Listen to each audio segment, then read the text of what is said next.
Entre le 7 octobre 2023 et le 6 mai 2024, 34 844 personnes ont perdu la vie dans les affrontements qui se déroulent à Gaza en Palestine dans la guerre Israël-Hamas. Selon les estimations de l'ONU, 56% à 60% des victimes à Gaza sont des femmes et des enfants. L'Union africaine, dans son élan de solidarité envers les différents peuples touchés dans le cadre de ce conflit, a appelé la communauté internationale à mettre fin au massacre des personnes innocentes à Gaza. Our support and solidarity with Palestinian people is not new. Notre soutien et solidarité envers le peuple palestinien n'est rien de nouveau. Comme vous le savez, l'Afrique a été colonisée et nous connaissons plus que quiconque ce qui renvoie à un régime colonial et un système apartheid. Pour ce qui se passe à Gaza, premièrement, nous condamnons avec les termes fermes ce que cette guerre dévastatrice cause au peuple palestinien. We condemn in a very stronger terms what this devastating war is causing to Palestinian people.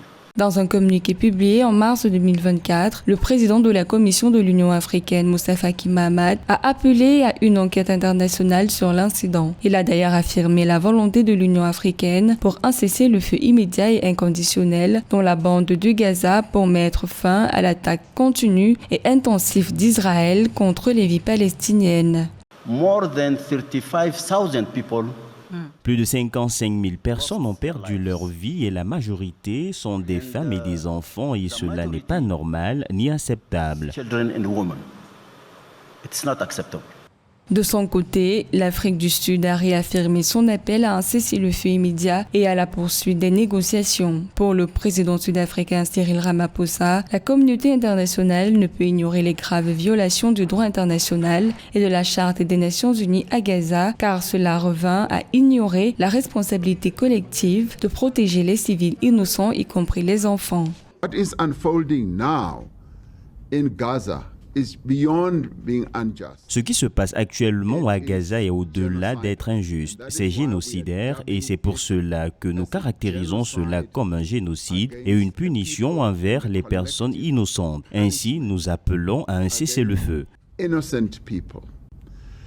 And it is for this reason that we have called for a ceasefire. C'est ainsi dans cette posture de compassion envers les peuples affectés par la guerre en Palestine que le président de la Commission de l'Union africaine exhorte la communauté internationale et les grandes puissances mondiales à assumer leurs responsabilités pour imposer de toute urgence la paix et garantir les droits du peuple palestinien.